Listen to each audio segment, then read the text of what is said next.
So today we're going to talk about thermodynamics part 1. This is a multi-part video on thermodynamics. In particular, we're going to talk about entropy, and what I would really like to focus on from a practical standpoint is what makes a reaction occur spontaneously.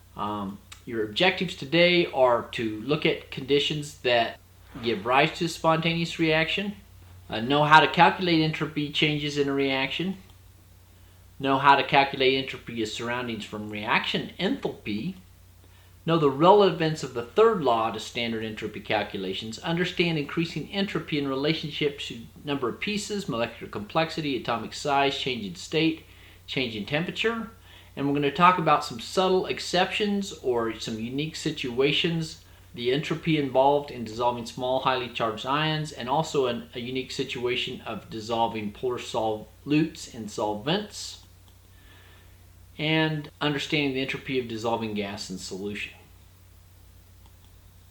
So let's get started. Let's talk about a spontaneous reaction, a reaction that tends to occur by itself without a continuous input of energy from the outside system. Now, I just want to point out that all chemical processes that we're familiar with tend to require a little bit of activation energy. For example, if a match lights off spontaneously, you still put in the activation energy of striking it. And when you go to light your propane burner when you're out grilling tonight, you'll still put in that initial spark to get the reaction going. But then once it starts, it takes off on its own spontaneously. Now, it's possible to run non-spontaneous reactions. Those occur when you actually have an outside source that supplies the energy to make something occur non-spontaneously. If a reaction is spontaneous in one direction, it's good for you to know that if you reverse it, if you run the reaction in reverse, it will then be non-spontaneous and vice versa. And last but not least, spontaneity is not related to rate. So even though we realize that a reaction is highly spontaneous, it doesn't necessarily mean it's going to occur quickly. So let's talk about a spontaneous physical event that many of us relate to. In the morning, you get this nice cup of coffee, and as it sits there on the table, it tends to drip heat out spontaneously. And over time, it will settle down to room temperature, the temperature of the surroundings. Spontaneous chemical reaction, you turn on the burner on the stove. Once you give it a little activation energy, usually the igniter, it starts burning, and as long as you supply it gas and oxygen, it'll continue to create energy spontaneous. This reaction is the reaction of methane, CH4, plus oxygen in a complete combustion, creating carbon dioxide and water. Now this as well spontaneously gives off heat. So in one sense, many of the things we're familiar with that are spontaneous, they tend to go to lower energy states. They tend to drop heat into the surroundings. And so the system, or the reaction itself, drops energy out into the surroundings. And that is often a hallmark of a spontaneous reaction. But that isn't the only kind of reaction we know that occurs spontaneously. So case in point, if you take ammonium thiocyanate and you react it with barium hydroxide, octahydrate. And so in this picture, what we've done is we've taken these two solid, these are both solid materials, okay? And you put them in a beaker, and you put them on a board, and on that board you put a little bit of water just to kind of prove the point. And when you take these solid materials and you start stirring them up, they actually become products that are actually colder. And in fact, if you move this beaker over and continue to stir these reactants together, you'll start to smell a gas that evolves, which is ammonia. This will decompose, and that water of hydration will actually dissolve the products, and this will turn into a liquid slurry, but it gets so cold, in fact, it freezes that beaker to the board. So now you've basically taken a reaction that started off with room temperature reactants, and you turn to products that are colder. So you've actually sucked, in this case, the heat from the room gets sucked back into the reactants, and on the way to becoming the products have higher energy. They've sucked the energy out of the room. And so it if you're grabbing this with your hand, it appears to be cold. In fact, it sucks the energy out of this water to where it freezes. But this does occur spontaneously. And the only activation energy we need is this a little stirring amount. There must be more to what drives spontaneous change. And so what we'd like to talk about is the second law of thermodynamics. It says the entropy of the universe, which involves the system, in our case the chemical reaction, and the surroundings, what's around that chemical reaction, the entropy of that is always increasing. And that's the second law of thermodynamics. So let's start by understanding entropy, because this is a new term to us in general chemistry too, but it's really important. Entropy is a thermodynamic function that is proportional to the number of energetically equivalent ways to arrange the components of a system to achieve a particular state. So another way of saying this is you have parts that are all of equal energy. And if you can get more parts of the same energy, that's higher entropy. So another way of saying entropy is more pieces. And so what we say by the second law of thermodynamics is a reaction is spontaneous when the change in entropy of the system and the change in entropy of the surroundings, when you combine those together, it's greater than zero. So now let's go back and look at our little coffee example, this physical event. So I've isolated 4 of the coffee molecules in here, kind of blew them up so we can see them. And you think about that hot coffee, they're basically moving with some energy. Those 4 molecules have equal energy states. They're all at the same temperature. But as time goes on, right, and heat is lost from the coffee, then the air surrounding the coffee, as well as the coffee itself, they all come to a set temperature. So now we have more energetically equivalent states that are achieved. So we've increased entropy. So now let's go to the methane burner. Now the first thing you want to look at when you look at chemical changes, you literally should count molecules or atoms on the reactant side and count molecules or atoms on the product side, because those are in essence states or parts, and you're looking at the increase of parts. So if we go to the left-hand side, we actually have 1 methane and 2 oxygen molecules. That's 3 gaseous reactants. We get to the product side, count, we got 1 carbon dioxide, 2 waters. So really in this case, we have not increased the number of parts. So we're going to just look at this as we did the last reaction. But of these parts, they were the reactants at a certain energy. And when you get done, the products are actually at higher energy as you allow the system to react with the surroundings start to pick up the heat. And now the system and the surroundings all come to equivalent energy states. And so once again, we have more parts, higher energy than before. And that's increased entropy. Now let's analyze this reaction. Now just from the heat standpoint, in this case, the air had a certain amount of energy that it actually transferred into the products. And now when the reaction is done, the products actually have the energy the air had. So in essence, the surroundings lost entropy to the system, which is the molecules. But in this case, you do want to stop and count and look at the reactants. So we've got 2 ammonium thiocyanates and 1 barium hydroxide octahydrate. So this is 1 massive molecule. But in terms of parts, the count is pretty simple. It's just 1, 2, 3. But when you get to the product side, look at all the products formed. 2 ammonias, 2 waters, 1 barium thiocyanate, 8 water molecules that broke free from the solid salt crystal. So consequently, you end up with 13 products in a mixture of states. So you just made more parts, more things, more entropy. So after this video is over, I hope you're able to qualitatively assess when you're increasing entropy. I can look at this particular reaction and say, okay, I'm going to bring a match over here to this piece of dynamite.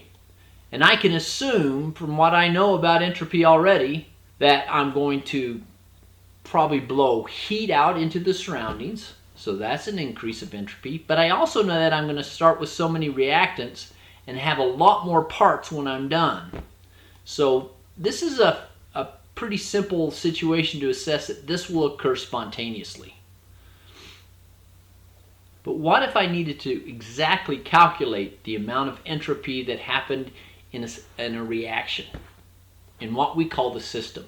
Well, there are tables, and they're usually called thermodynamic tables. So in here I'm looking under aluminum, and I've got different forms of aluminum. I've got aluminum solid, I've got the aluminum 3+ aqueous ion, I've got aluminum in the form of aluminum trichloride solid, and each one of these has a different amount of entropy present. Along with that, they also usually list the heat of formation, which we've used in General Chemistry 1. This is used to figure out the heat of reaction. And remember, once again, fundamental particles are at zero heat of formation. So another thing you'll notice in most of these thermodynamic tables, they have Gibbs free energy calculations, which is something we're going to learn about in the next video. But right now, we're going to just focus here on entropy at this moment. Pay attention to the units. That's the other thing. When you look at enthalpy, that was heat of formation. It's in kilojoules per mole. Entropy, right, which we're talking about right now, is in joules per mole per K. And the per K, the temperature, is going to make better sense with this towards the end of this video and definitely in the next video. In reference to the standard state of entropy and why it's, what is the 0 point for entropy, we basically talk about the third law of thermodynamics, which says the entropy of a system approaches 0 as temperature approaches absolute 0. So remember that entropy is equivalent energy states. So now what I'm going to do is start cooling this coffee down, right? We're going to get it nice and cold. And at that point, those molecules are going to lock into some crystalline shape with no movement, and all those molecules will be locked into a position. And there's only one position that's favored when you get to 0K. So consequently, when you freeze things down to 0K, there's only one theoretical energy state. And consequently, that's called a 0 entropy. And everything above that, even once you get 1 degree of freedom, once you get 1 degree of motion, you actually have a variety of states where that coffee molecule could be found, so to speak. So that's one of the take-homes here, is 0K is the reference point for 0 entropy. All right, so calculation is much like we did with enthalpy, where the entropy change in a reaction is you take the products, go to the product side, and then you subtract the entropy for all the reactants. And keep in mind that once again, this is coefficient dependent. So let me give you an example of that. We're going to go in and do the entropy calculation for burning methane. This is just common burning natural gas. So you look on your table, and if we're going to go to product side first. Remember, we take products minus reactants. So we're going to go over here to the products and find the entropy of formation for carbon dioxide, and you got to pay attention to the state. It's gaseous. So I look in that table and I see, oh, there's my CO2G. It's 213.7 joules per mole per K. I go over and find water, only there's 2 moles of water. You look under oxygen, you find water. Make sure you pick the right state. It looks like it's in the gaseous state. 2 times 188.72 joules per mole K. Now pay attention that all your reactants are actually subtracted. So whatever I have for the entropy for the reactants, I change the sign of that. So I go underneath carbon to find methane. And I see that's 186.1, but because it's a reactant, I actually change the sign on it. I have 2 moles of oxygen, which are each 205, but because they're a reactant, I change the sign. And now I can just sum across all these, but I basically just use the reaction expression and use this like bookkeeping columns. And then everything that's a product, I keep it the sign that it is in the table, and everything that's reactant, I just change the sign. Include the moles. Then you can just sum across with your calculator. The change for the reaction is actually negative 4.96. or according to the second law of thermodynamics, if things were happening spontaneously, they'd be increasing entropy, but according to this, you're decreasing entropy. There's a little drop off. This is a non-spontaneous condition. But we know that when you burn methane, obviously it's spontaneous. Why is that? Well, what's causing the spontaneity is not from the reaction from within the system, but it's what's going on with the surroundings.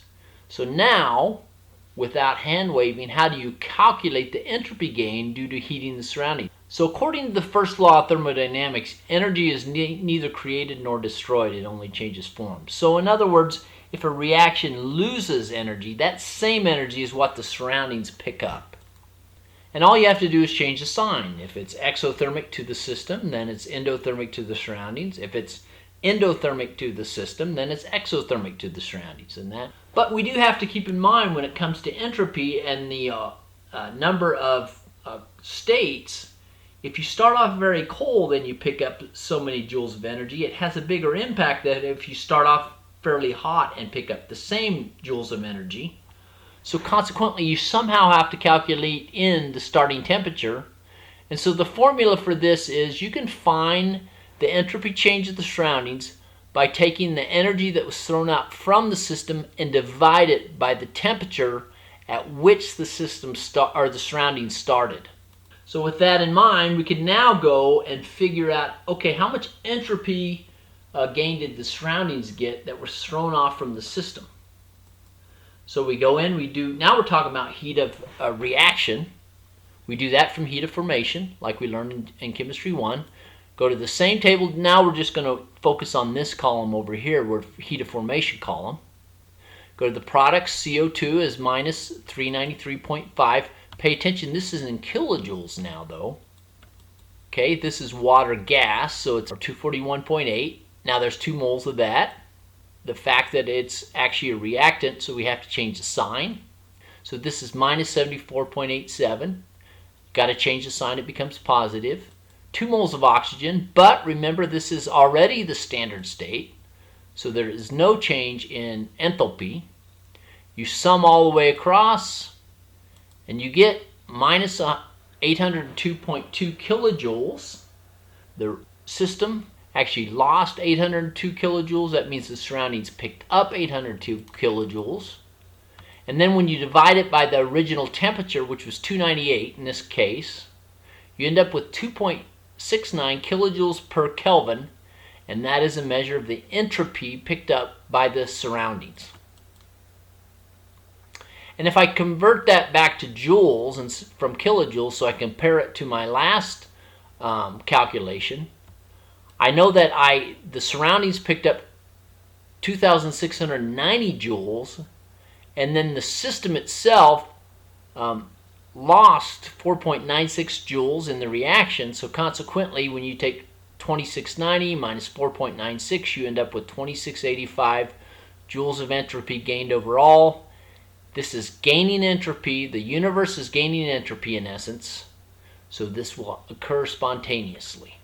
So here's a chance for you to practice. We're going to react hydrochloric acid with magnesium metal. You're going to make magnesium chloride aqueous, and it's going to form hydrogen gas. And so what you need to do is figure out the entropy of the reaction. Now pay attention, this is magnesium chloride aqueous. So when you go to look for this, you can see a magnesium chloride, but that's a solid. We're looking for the aqueous, so that means that's not really magnesium chloride hooked together. It's magnesium ion, so that's Mg plus 2 aqueous. That's this species. And these are chloride ions, and there's actually 2 moles of chloride ions. So that's this species right here. So you're going to need to do the calculation for the entropy of the reaction. That would be the system. And then for the surroundings, figure out the heat generated by this reaction, or required, whichever. And then use your calculation of that energy divided by the temperature at which the reaction started, which is at 298 K. This calculation will be able to decide the entropy of the surroundings, and combined with the entropy of the system, we'll be able to determine the net entropy of the surroundings and system, and if that is positive, then the reaction is spontaneous. So stop your video, see if you can do this calculation, and when you're done, Restart the video to check your answers.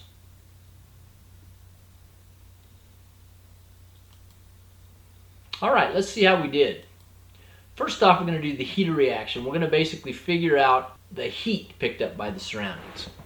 Okay, so the heater reaction, go to the products. Once again, we've got magnesium ions, and we got chloride ions, 2 chloride ions. Do this calculation. We do the hydrogen gas. Okay, that's right there. And we're talking about heat. It's a standard state, so it's 0. Now we're going over here to the reactant, so remember to change your sign when you're over here on the reactant side. 2 moles of HCl. Now this is done in this table where it's HCl aqueous, so that was nice.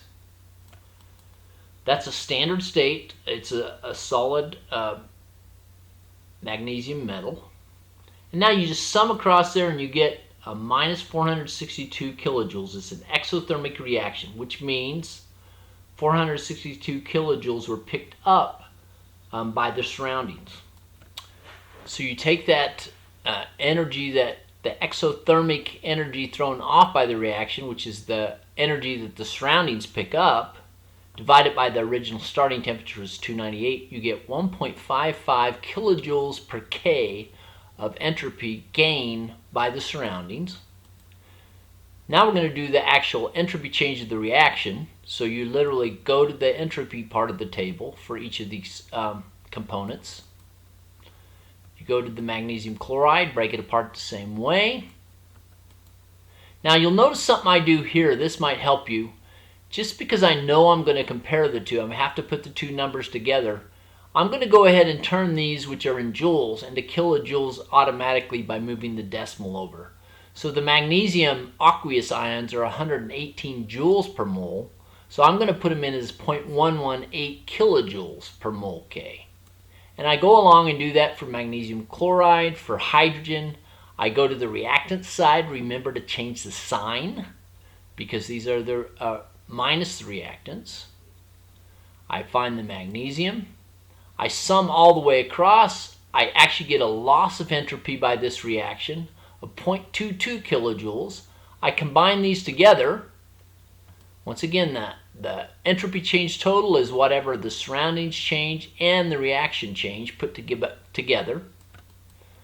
I calculate that. It's 1.33 kilojoules per K, which is a positive entropy change, which means the reaction is indeed spontaneous. And so that's how one way you're going to learn to calculate entropy changes and to determine whether a reaction is spontaneous or not.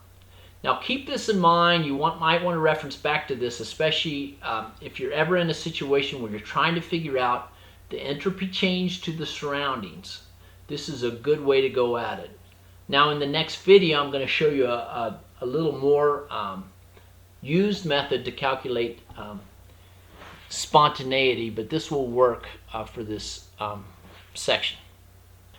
Beyond that, I want you to be able to quantitatively identify entropy. So just like we've done already, we know, look, hey, if there's more temperature, you have an exothermic reaction and the surroundings start to pick up heat, that's going to be an increase in entropy. Then like the cold reaction, the thiocyanate reaction, right? We also know that if you create more pieces in the system, the reaction creates more pieces, well, that's going to increase entropy. But what other things should you be looking for? Your objective is, can I give you some more quantitative things to look for to know that entropy is changing within a reaction? And last but not least, I kind of want to show you a couple commonly encountered unique cases, or they might sound like exceptions, but they're commonly encountered and they are a little bit counterintuitive. Okay, let's start with the first thing you should be able to identify, and this is that if you just take molecules at a set temperature, especially in the gaseous state, this is where this is relevant, okay, and you just increase the volume, you will then automatically increase the entropy. And here's how you can look at that. I've got a lot of examples here, but let's just say I have a molecule, 1 molecule in 1 liter of gas. So if you thought about the the energetically possible states, or what we call microstates, this is fairly straightforward. There's only one. There's only one location where this gas could be found, somewhere in this liter volume. But if you then connected this to another volume of 1 liter, and the minute you open this door, then all of a sudden there is now 2 microstates. The gas could either be on one side or in the second liter. So now you've basically increased the volume, increased the number of equivalent states. And mathematically, this is kind of a fun example, because it basically shows you that, look, if you double up the atoms, do the exact same problem, you now have taken a microstate and changed it into 4 different microstates. And if you took 3 molecules, put them in the same situation, you now increased up to 8 different microstates. The probability math behind that is basically saying, okay, if you know the number of microstates you have, which in this case is 2, and you raise it to the power of molecules, you can figure out the possible microstates. So if I double up the molecules, right? I raise 2 microstates to the power of 2, that makes it 4. If I take 2 microstates to the power of 3, that makes it 8. And on and on and on. You could imagine that if I had a mole of molecules in here, it would be 2 microstates raised to the power of Avogadro's number. And that would give you the possible microstates. And the long story short, aside from just understanding this probability math, which is kind of interesting, is I want you to know that, look, if I take a gas, and you can imagine that this isn't relevant with solid and liquid materials, because solids and liquids don't necessarily occupy the volume they're given. Gases do. So consequently with gases, though, by increasing the volume, you automatically have increased the entropy, and that's more favorable. Phase changes, generally speaking, are going to be as follows: that if you start off at the solid state, whatever microstates are available are from the vibration. When you go to the liquid state, there's more movement, there's more particular microstates, usually associated with more temperature. And obviously in the gas state, you have the most degrees of freedom, you have the most movement, therefore the higher entropy. So basically, as you go up in state, you can kind of a rule of thumb, as you go from solid to liquid to gas, you're increasing the entropy. And that's not just based on temperature alone. So I could take water at, let's say, 80 degrees, and I could drop the pressure on it and make it gaseous water or steam at 80 degrees, and I would have more entropy in the steam, more degrees of freedom, more movement. Now another state that's kind of not in this common solid liquid gas is dissolving things in water or in a solvent. And if you think about that, that also increases the parts. Or I took a mole of sodium chloride solid and I dissolved it in water, I would now have a mole of sodium ions and a mole of chloride ions. So I would start with 1 mole of material and end up with 2 moles of material. So that dissolving things in water or dissolving things in a solvent will tend to increase their entropy. Now, if you do the same with gases, that's the reverse, because if you think about the gas molecules, these are all free moving with lots of degrees of freedom. And once I dissolve them back into the solvent, they kind of lock down, so consequently they don't have as much movement. So dissolving gases in a solvent will actually lower the entropy. So we've basically been looking at parts. But I do want to remind you off of this that it's not just the parts, the total counts of atoms or molecules, it's the complexity within the molecules themselves. So if I take a nitrogen monoxide, I compare it to a nitrogen dioxide, and then to a dinitrogen tetraoxide, you can see that with more parts, I have more degrees of freedom, more ways I can move. When I have nitrogen oxide, I can basically just move away from each other, and whenever I get to the N2O4, I obviously have both wiggling and bending and stretching vibrations, which can all increase entropy. So generally speaking, as it becomes more complex, you're increasing the entropy.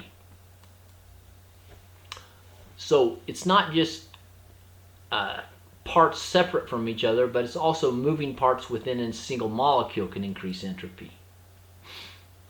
So for compounds, entropy increases with chemical complexity.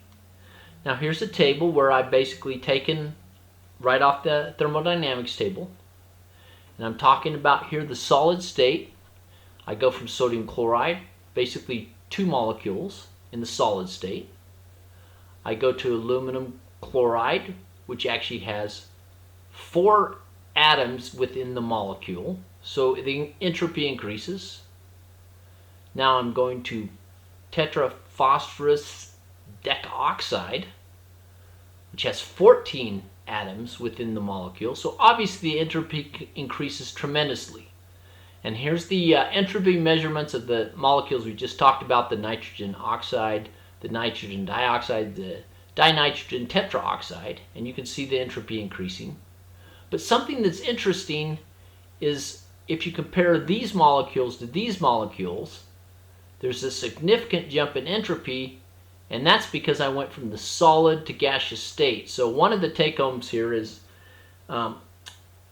increasing complexity will always increase the entropy, but if you increase the state, that usually trumps the complexity.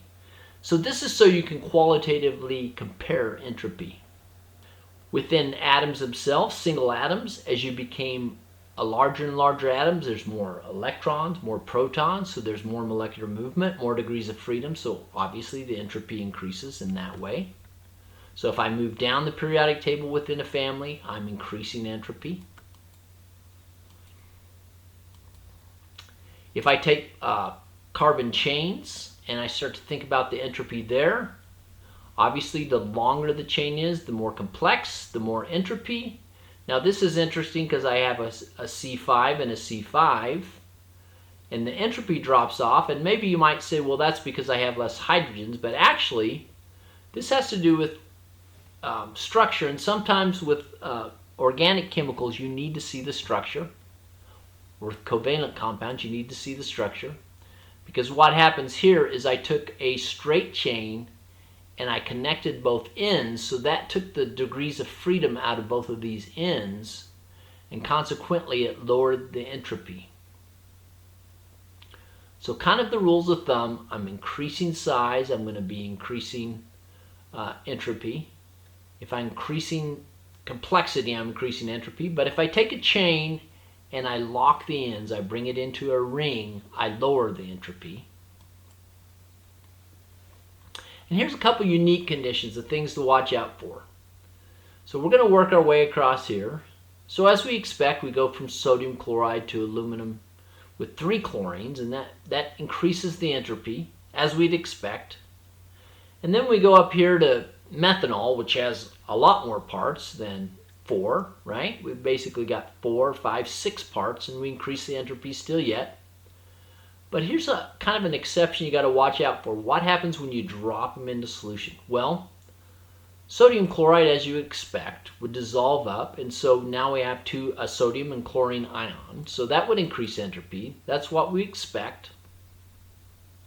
But when you drop aluminum 3 chloride into water, something unique happens, and that is you make coordinate covalent complexes. In other words, you actually start covalently bonding water in there. Yes, you freed up 3 chlorines, but the free aluminum ion actually is able to covalently bond water, so it actually takes water out of the entropy mix, so you have less parts. So you need to know this for aluminum plus 3 and also for the highly charged transition metals. In fact, a good way to remember it is the metals that make water acidic are quite often the ones that also will lower the entropy because they coordinately covalently bond to water. Sodium chloride in water, we do increase the entropy, almost doubles, but when we dissolve methanol in water, it increases, but very slightly. Why is that? Well, when you basically take a polar molecule and dissolve it in a polar solvent, it doesn't break up into pieces. When I take pure ethanol, it is hydrogen bound to itself, And if I have water, it's hydrogen bound to itself. When I dissolve ethanol in water, I now have ethanol hydrogen bound to water. So there hasn't really been any change. I haven't broken up anything into more parts. So keep those things in mind, that basically there's trends of increasing complexity, increasing size, increasing temperature, changing state from solid to liquid to gas, and of course dissolving things in water. But also keep in mind the exceptions where you take a highly charged metal and dissolve it in water. You'll actually lower the entropy because it covalently bonds with the water. And if I take a polar material and dissolve it in a polar solvent, there'll be slight changes in entropy that are, qualitatively are probably insignificant. But beyond that, you can usually stick with your trend. Hey, when I get more parts, I'm going to increase the entropy. So now take a chance at a look at this. This will give you a chance to practice. You have 7 situations. Try and identify where the increasing entropy is. In equation 1, I want you to look at the reactants versus the products and decide whether there was an increase in entropy as the reaction ran. In 2 through 7, just literally rank these materials against each other and decide who's the highest entropy. So once again, stop the video, see what your answers are going to be. When you're ready to check your work, restart the video.